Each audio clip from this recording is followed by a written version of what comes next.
ಸೌಂದರ್ಯಲಹರಿ ಶ್ಲೋಕ ಸಂಖ್ಯೆ 76.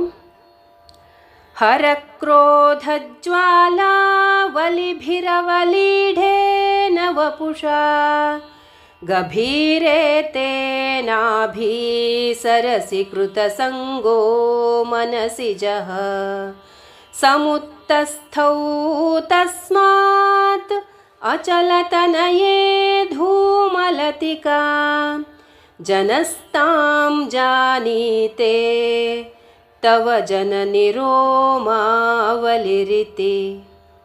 ಹೇ ಪರ್ವತ ರಾಜಕುಮಾರಿ, ಹರನ ಕೋಪಾಗ್ನಿ ಜ್ವಾಲೆಗಳಿಂದ ಆವರಿಸಲ್ಪಟ್ಟ ಶರೀರವುಳ್ಳ ಮನ್ಮಥನೂ ಆಳವಾದ ನಿನ್ನ ನಾಭಿ ಎಂಬ ಸರಸ್ಸಿನಲ್ಲಿ ಮುಳುಗಿದನು. ಅದರಿಂದ ಎದ್ದಿತು ಹೊಗೆಯ ಬಳ್ಳಿ. ಹೇ ತಾಯಿ, ಆ ಹೊಗೆಯ ಬಳ್ಳಿಯನ್ನೇ ಲೋಕವು ರೋಮರಾಜಿ ಎಂದು ತಿಳಿಯುವುದು.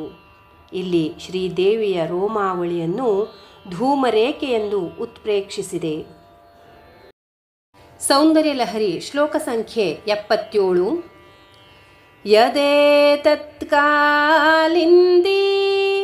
ತನುತರ ತರಂಗಾಕೃತಿ ಶಿವೆ ಕೃಷೇ ಮಧ್ಯೆ ಕಿಂಚಿತ್ ಜನನಿ ತವ ಯದ್ಭಾತಿ ಸುಧಿಯಾಂ ವಿಮರ್ದಾದನ್ಯೋನ್ಯಂ ಕುಚಕಲಶಯೋರಂತರಗತಂ ತನೂಭೂತಂ ವ್ಯೋಮ ಪ್ರವಿಶದಿವನಾಭಿಂ ಕುಹರಿಣೀ. ಹೇ ಶಿವೆ, ಹೇ ಜನನಿ, ಕೃಶವಾದ ನಿನ್ನ ನಡುವಿನಲ್ಲಿ ಯಮುನಾ ನದಿಯ ಅತಿ ಚಿಕ್ಕದಾದ ತರಂಗಾಕೃತಿಯುಳ್ಳ ಯಾವ ಈ ರೋಮಾವಲಿ ರೂಪವಿರುವುದೋ ಅದು ವಿದೂಷಕರಿಗೆ ಕುಚಕಲಶಗಳ ನಡುವೆ ಇರುವ ನೀಲಾಕಾಶವು ಅವುಗಳ ಪರಸ್ಪರ ಮರ್ದನದಿಂದ ಸಣ್ಣದಾಗಿ ಬಿಲವುಳ್ಳ ನಾಭಿಯನ್ನು ಪ್ರವೇಶಿಸಿದಂತೆ ಪ್ರಕಾಶಿಸುತ್ತದೆ. ಇಲ್ಲಿ ದೇವಿಯ ರೋಮಾವಳಿಯನ್ನು ಗಗನಲತಿಕೆಯೆಂದು ಉತ್ಪ್ರೇಕ್ಷಿಸಿದೆ. ಸೌಂದರ್ಯಲಹರಿ ಶ್ಲೋಕ ಸಂಖ್ಯೆ 78. ಸ್ಥಿರೋ ಗಂಗಾವರ್ತಃ ಸ್ತನಮುಕುಲರೋಮಾವಲಿಲತಾ ಕಲಾವಾಲಂ ಕುಂಡಂ ಕುಸುಮಶರತೇಜೋಹುತಭುಜಃ ರತೇರ್ಲೀಲಾಗಾರಂ ಕಿಮಪಿ ತವ ನಾಭಿರ್ಗಿರಿಸುತೆ ಬಿಲದ್ವಾರಂ ಸಿದ್ಧೇಃ ಗಿರಿಶನಯನಾನಾಂ ವಿಜಯತೆ. ಹೇ ಗಿರಿಸುತೆ, ನಿನ್ನ ನಾಭಿಯು ಗಂಗಾ ಪ್ರವಾಹದಲ್ಲಿರುವ ನಿಶ್ಚಲವಾದ ಸುಳಿಯಂತೆಯೂ ಸ್ತನಗಳೆಂಬ ಮೊಗ್ಗುಗಳಿಗೆ ಆಧಾರವಾದ ರೋಮಾವಳಿ ಎಂಬ ಲತಾರೇಖೆಗೆ ಪಾತೆಯಂತೆಯೂ ಮನ್ಮಥನ ತೇಜಸ್ಸೆಂಬ ಅಗ್ನಿಗೆ ಹೋಮಕುಂಡದಂತೆಯೂ ರತಿದೇವಿಯ ವಿಲಾಸ ಗೃಹದಂತೆಯೂ ಸದಾಶಿವನ ಕಣ್ಣುಗಳಿಗೆ ತಪಸ್ಸಿದ್ಧಿಯ ಗುಹಾದ್ವಾರದಂತೆಯೂ ವರ್ಣಿಸಲು ಅಶಕ್ಯವಾಗಿ ಒಪ್ಪುತ್ತಿದೆ. ಸೌಂದರ್ಯಲಹರಿ ಶ್ಲೋಕ ಸಂಖ್ಯೆ 79. ನಿಸರ್ಗಕ್ಷೀಣಸ್ಯ ಸ್ತನತಟಭರೇಣ ಕ್ಲಮಜುಷೋ ನಮನ್ಮೂರ್ತೆರ್ನಾರೀ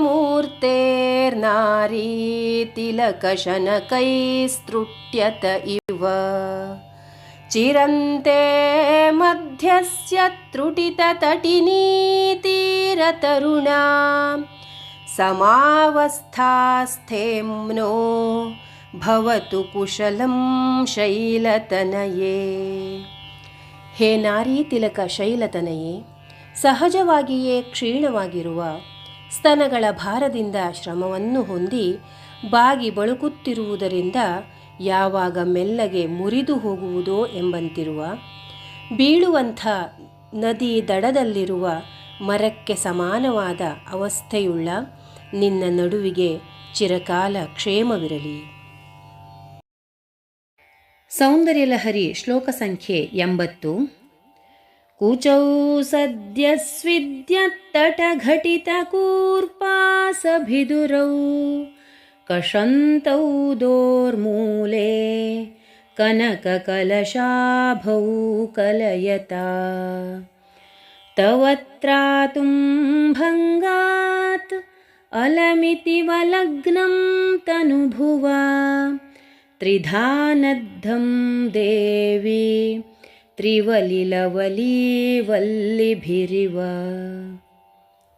ಹೇ ದೇವಿ, ಪ್ರತಿ ಕ್ಷಣವೂ ನಿನ್ನ ಪ್ರಾಣೇಶ್ವರನಾದಂತಹ ಸದಾಶಿವನ ಧ್ಯಾನದಿಂದ ಬೆವರು ಹತ್ತಿದ ಸ್ತನ ಪಾರ್ಶ್ವಗಳಲ್ಲಿ ತೊಟ್ಟುಕೊಂಡಿರುವಂತಹ ಕುಪ್ಪಸವನ್ನು ಹರಿಯುತ್ತಿರುವ ಕಂಕುಳುಗಳನ್ನು ತಿಕ್ಕುತ್ತಿರುವಂತಹ ಕನಕ ಕಲಶಗಳಂತೆ ಹೊಳೆಯುತ್ತಿರುವ ನಿನ್ನ ಸ್ತನ ಮಂಡಲವನ್ನು ನಿರ್ಮಿಸಿರುವ ಮನ್ಮಥನು ಸ್ತನಭಾರದಿಂದ ನಡುವು ಮುರಿದು ಕೆಳಗೆ ಬೀಳದಿರಲಿ ಎಂಬ ಭಾವನೆಯಿಂದ ಲವಲಿ ಎಂಬ ಹೆಸರಿನ ಬಿಳಿಯ ಬಳ್ಳಿಯಿಂದ 3 ಕಟ್ಟುಗಳನ್ನು ಬಿಗಿಸಿರುವನೋ ಎಂಬಂತೆ ಕಿಬ್ಬೊಟ್ಟೆಯ ಮೇಲಿರುವ ವಲಿತ್ರಯವು ಕಂಗೊಳಿಸುತ್ತಿದೆ.